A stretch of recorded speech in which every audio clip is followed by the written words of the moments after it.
and I'd like to just start first setting some groundwork about animation and film. The antecedents of animation can be found in the silent trick films of the early 19th century, and Donald Crafton argues the trick film is the prototype of all animation, and that the short, spectacular, popular entertainments created by early filmmakers such as Georges Méliès laid the foundation for the larger form of animation overall. Trick films, as the name implies, rely on the sleight of hand of the substituted frame, stop-start photography and double exposures. Part animation, part visual effects, part vaudeville, they occupy the space that Tom Gunning famously identified as the cinema of attractions. The early cinema form that is quite distinct from that of narrative film, and it's one that celebrates the apparatus of cinema itself. It was popular at a time when the cinema was a novelty in and of itself, and screenings were often accompanied by showmen with extra diegetic performances that promoted the structure and form of cinema as the attraction as much as the content. The trick film was a virtuoso display of filmic techniques that typically showed short demonstrations of the impossible through in-camera techniques. Méliès' short films such as this one, Four Troublesome Heads, has him starring as a magician, removing and regenerating his own head until he has a tabletop chorus of 3 argumentative versions of himself. This is quite typical of the genre. Other popular tropes were ghostly themes of self-activated objects that operated without human intervention, and these short snippets of entertainments were more closely related to vaudeville and theatre, and performers engaged with the audience through frequent acknowledgement of the camera. Gunning describes the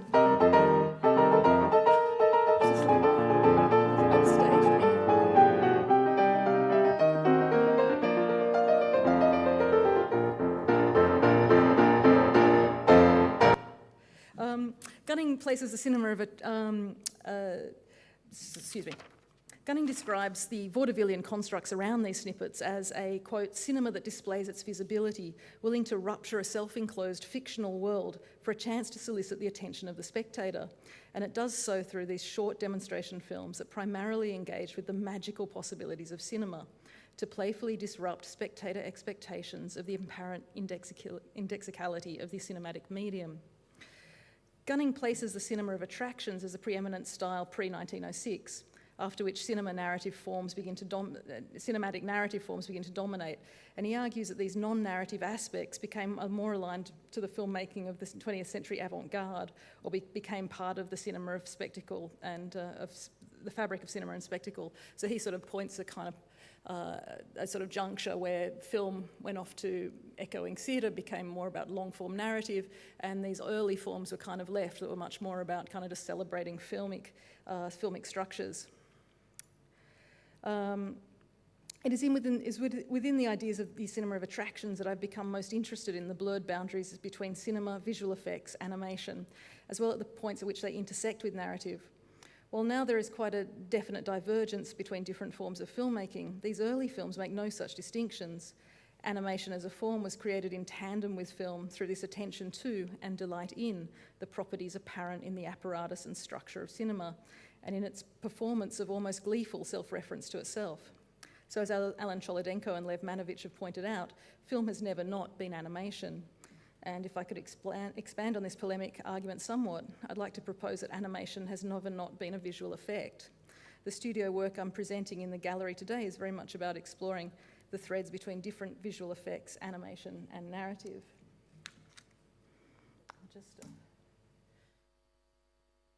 Like the cinema of attractions, I'm interested in the form and structure of the moving image.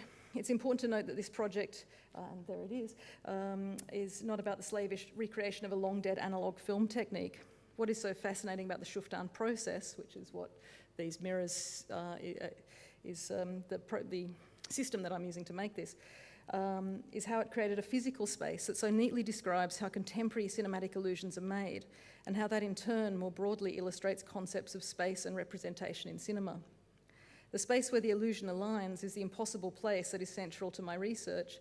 It exists only as a combination of virtual image and mirage, and the final image constructed by the viewer will either confirm or deny the spectator's spatial and therefore narrative understanding of the scene. If the image aligns in a way that they support the viewer's understanding of how the physical world should be, then that conforms to conventional understanding of perspective, then the illusion will be credible as an alternate space that exists inside the Schüfftan construction. There are other options, however, and the work has potential to create spaces that don't conform to Cartesian geometry, in creating spaces that break, collapse, or otherwise rework the expectations the spectator may have. And now I have some of the considerable technical aspects of this project more or less under control. I'm looking forward to exploring the content and potential of this technique more thoroughly in future iterations. The structure of the work itself is based on a visual effects technique pioneered in the 1920s by Eugene Schüfftan, a German cinematographer who was responsible for the effects in Fritz Lang's Metropolis, amongst many, many other films. He travelled to the USA in 1926, where he succeeded in selling the rights to his process to Universal Studios. There is little historical information about Schüfftan's work. There is one German language book on his work that mostly documents his correspondence with film theorist Sigrid Krakauer in the 1930s, who he coincidentally just met on the boat journey from Germany to the US, and they became lifelong friends and correspondents. And there is no contemporary documentation of the technical aspects of the Schüfftan process, as it has long since fallen from use, and everything it can achieve as a technique can be replicated in a digital effect in contemporary filmmaking.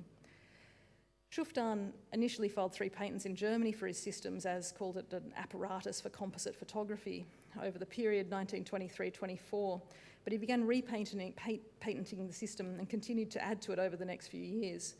The entirety of the Schüfftan process covers a total of 8 US patents from around 1925 to about 1927 that expand on various aspects and techniques of the mirror process that he came up with. This is it in its most reduced and simplest form. The patents taken as a whole reveal a nuanced refinement of the technique and show Schüfftan's considerable technical ingenuity and engagement with the problems of combining different visual elements within the same shot. Schüfftan's methods broadly engaged with ways of defining what would today be called mats through various combinations of mirrors, models and sets. However, in addition to the mirror systems, he also proposed film magazine devices for cine cameras that could expose film from both sides at the same time, a system for 2 cameras which could film the same scene simultaneously to capture different masked elements, the use of lenses to help hide focal discrepancies between miniatures and full-scale sets, and mirror arrays for combining multiple areas, as well as designing mounts holders and camera equipment to position the glass mats. As you can imagine from all of that, in practice the process was a complex one to set up. The mirror worked as a form of mat, in this case masking out an area of the live action shot that needed to be hidden from the camera and replacing that area with a reflected image from a nearby miniature. It required a locked-off shot, absolute precision, and worked best with certain types of depth of field to disguise the join between the reflected model and the live action scene. Using architectural or other natural geometric forms to divide the features in the shot helped hide the seams. It was not a system for compositing organic forms into space. It worked best using buildings and that sort of thing. Much of Schüfftan's patents are concerned with the apparatus to hold the camera and the mirror mat at the right angles and the different methods of controlling the reflective surface of the mirror. He had several ways of doing it, including using front surface mirrors or using translucent mirrors, 2-way mirrors, and different types of mats. So he's kind of very much into the exploring, and is quite creative and focused way how you could get these 2 images happening in front of the camera, since there was really no optical printers or any other way of doing it. It had to go into the camera and hit the film. Installing Quiddity 1 gave me a real sense of why these setups could take up to a fortnight to achieve on movie stages. While I found it easy to do 3D animations of the setup that give me millimetre accurate dimensions of the model, 3D animation rather counterintuitively doesn't give much of an idea of the spatial concept of these installations. If the model is accurate, the end result is a rather standard composite that looks exactly as intended. When it's the practical construct I'm really interested in rather than a filmed outcome. Concepts of space and spatiality and different ways in which they contribute to meaning are really at the core of my thesis, and I've been using Metalepsis, a narratological concept that describes the breaking and transgression of different levels of storytelling, as a tool to analyse different visual aspects of animation. Metalepsis in literature, or narrative forms such as film, is concerned with the moments that break the diegetic space of the story world. In its simplest form, by authorial intrusions through narrators, but it can also be describe complex and intriguing relationships between author, story, and story worlds, and the audience. Historically, animation has had a long metaleptic tradition, and the insertion of the animator into animation is a feature of animation since its very earliest times. And I'd like to move beyond glimpses of the pen-wielding animator showing the process of creation and move to more material foundations of film. So I'm regarding space and the visualization of space as a metaleptic layer that contributes to meaning in both animation and visual effects by either conforming or breaking audience expectations of Cartesian space. Other aspects of animation that could also be considered metaleptic layers, and some types of object animation in particular, refer to their form and manner of creation almost constantly, and this too is a subtle metaleptic layer that references what Susan Buchan has described as worlds.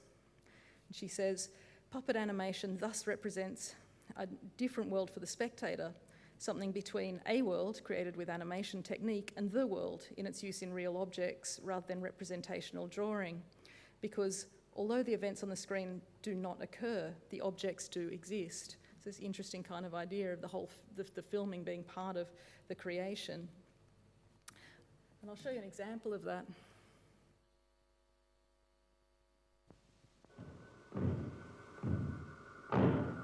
This is a short animation by Timon Alaric from Cape Dorset in Canada of an animated Inukshuk or stone place marker, where the connection between the environment, the object as stones and the stones as figure, are highlighted and intensified by their apparent self-willed movement.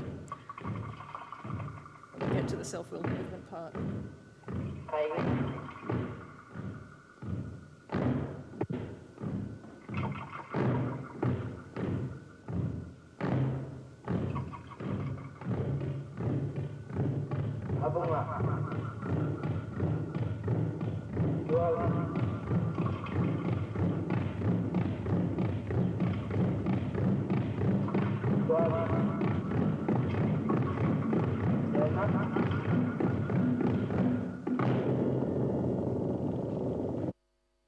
But I'd also argue that similar forces are at play in blues' more recent animation.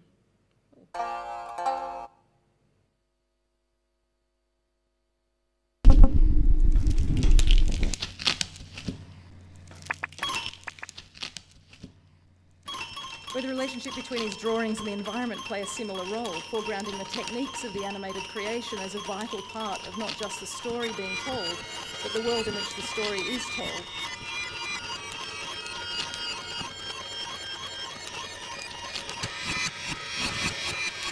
Here the act of painting is very much a part of the animation, and the space in which it happens is also part of the animation.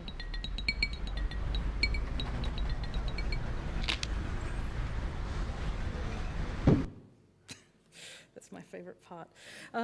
While fiction and cinema might rely on metaleptic devices as the play within the play or a narrator, it is possible to use only visual means to disrupt or distort ideas of story world and spectator positioning.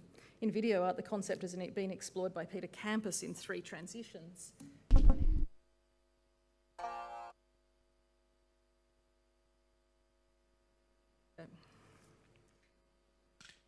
Where Campus uses simple projection and choreography to construct a self-portrait where he appears to occupy an impossible space simultaneously in front of and behind a projected screen.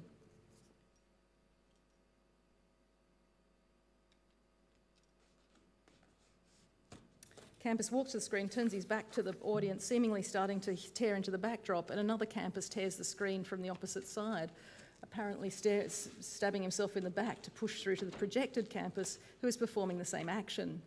The rupture is twofold.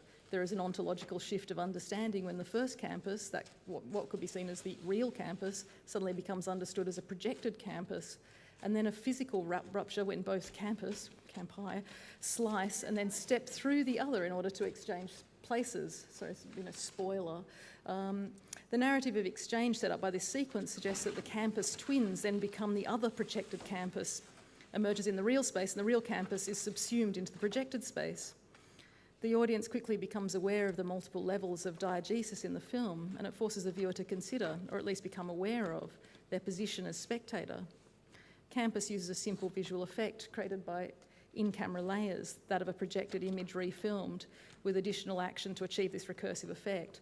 It's an effect that needs some form of technical intervention with layering to achieve for live action film, a problem not shared by animation, where the impossible is easily achieved within the diegetic space of the film.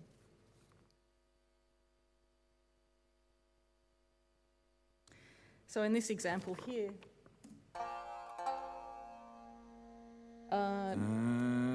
conventionally told animated narrative in Koji Yamamura's 2D, I'll just turn it down a little bit,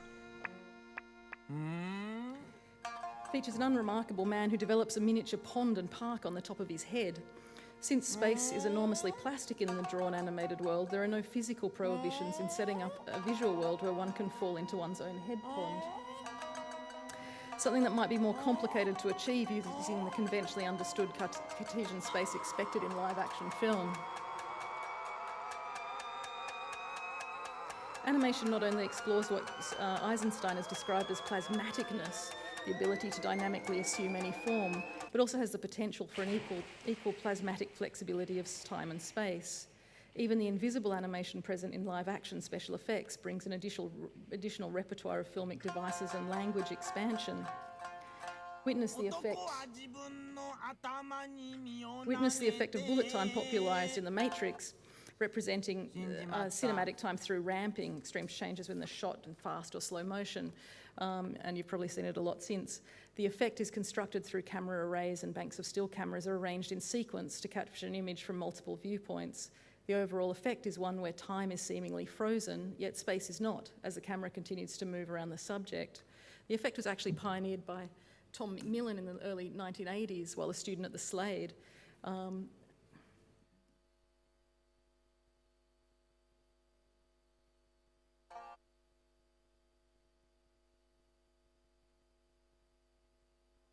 And since I think his student pieces are kind of cooler than the Matrix iteration, I'll show a quick example. This is very early bullet time. He calls it time slice. The ideas of film characters experiencing a scene in different, usually subjective time modes is now a staple of Hollywood. But it is still essentially the most basic of animated sequences, a frame-by-frame sequential playback. But the manipulation of space through the positioning of multiple cameras in the construction of the shot gives it the appearance of this unusual viewpoint of being able to move through cinematic space at a particular moment in time. Space and time are equally plasmatic when regarding film as animation, and all of these techniques foreground the formal elements of cinematic structure as part of the overall structure of the storytelling. And I'll turn the sound down on this because it gets a little bit disturbing. I'm regarding storytelling, both storytelling and animation as rather elastic concepts. The types of narratives I've become interested in, truncated, much more about affect and perhaps just simply suggestions of other untold narratives. The types of animations are largely based around object animation, but also embrace any breakdown of film to its constituent frames in ways that challenge cinematic forms. I've become very interested in loops and recursions because they create different spaces and are interesting aspects of metaleptic analysis, and I'm keen to try and apply them to animated forms. Animation is eminently suited for visual recursions. I love this, I'll just turn it down a little bit. It's visually unmoored from live-action conventions, and the bleed between fictional and non-fictional space is already eroded through the form's visual remove from Bazanian ideas of cinematic realism. Animation, even when grounded in physical space through stop-motion animation, need not obey any physical laws, and while animation borrows from the broader cinematic language of film, it doesn't need to use that language in the same way. The normal bounds of gravity, space, atmosphere, form, or light can be manipulated in all aspects and storytelling levels of the animated world. The diegetic world, the extra-diegetic world, even the filmmaker's world can be explored in ways that would be impossible in a live-action shoot. Animation's great strength is its visual immediacy and physical plasticity, and it is that flexibility that brings additional possibilities to cinematic language. Japanese video artist Takashi Ito's Spacey looks to an endless recursive freefall into an otherwise unremarkable high school gym, and the feeling of falling into and through the same space as the camera hurtles towards an image within an image within an image sets up a wordless and powerful mise en abîme. Ito constructed his work from 700 stills, rephotographed, and the banality of the environment is completely disrupted by the animated treatment of the space. Ito says, film is capable of presenting an unrealistic world as a vivid reality and creating a strange space peculiar to the media. My major intention is to change the ordinary everyday life scenes and draw the audience, myself, into a vortex of supernatural illusion by exercising the magic of films. His work creates a strange sense of anxiety and unease, and while the loops keep us firmly inside the gym, there is a distinct feeling of ontological panic as the spectator falls into and then out of each of these identical planes. The punching through from one narrative level to the next, only to find it identical to the one before, is a kind of metaleptic Klein flask, where the outside seamlessly becomes the inside. Ito clearly understands his work as a series of looped metaleptic levels, as after 10 minutes of propelling his audience in an increasingly swift trajectories through diegetic space to photograph space and back to diegetic space, Spacey comes to an abrupt end with the final frame being the filmmaker himself, pointing his camera at the audience. The uppermost layer of metaleptic levels is always the author's story world, and it is fitting that the film's journey through this circular space ends exactly with the artist turning the world back in on itself one final time by making us the spectator and somehow finally the subject. Thank you.